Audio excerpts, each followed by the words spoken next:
എടോ,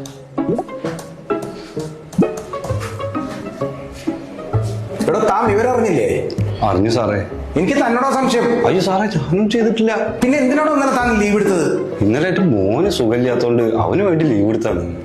എടോ, ഷോറൂമിന്റെ ഒരു ചാവി എപ്പോഴും തന്റെ കയ്യിലാണെന്ന് ഞാൻ അറിഞ്ഞല്ലോ. സാറേ, ഒരു ചാവി എന്റെ കയ്യിലുണ്ട്, വേറെ ഒരെണ്ണം ഡ്യൂപ്ലിക്കേറ്റ് ഇവിടെ ഉണ്ട്. എടോ, താൻ 10-15 കൊല്ലമായിട്ട് ഇവിടെ വർക്ക് ചെയ്യുന്ന ആളല്ലേ? തന്നോട് എനിക്ക് വലിയൊരു അഭിമാനം ഉണ്ടായിരുന്നു. താൻ അതൊക്കെ കളഞ്ഞു. സാറേ, എനിക്കൊരു അറിവില്ലാത്ത കാര്യം സാർ എന്നോട് ഇങ്ങനെ പറയരുത്. എടോ, കാണാതായ ഫാസിനോ വണ്ടി ഹൈബ്രിഡ് വണ്ടിയാണ്. ഹൈബ്രിഡ്. എനിക്കൊന്നും അറിയണ്ട. അടുത്ത 48 മണിക്കൂറിനുള്ളിൽ വണ്ടി ഇവിടെ എത്തിക്കണം. സാറേ, എന്റെ മുമ്പിൽ നാടകം കളിക്കാതെ മര്യാദയ്ക്ക് കുറ്റം സമ്മതിക്കുക നല്ലത്. തന്റെ എക്സ്പീരിയൻസ് ഓർത്തിട്ടാണ് ഞാനിത് പോലീസിന്റെ അടുത്ത് അറിയിക്കാത്തത്. താനിപ്പോ പോയിക്കോ. എനിക്ക് സത്യാവസ്ഥ അറിയണം.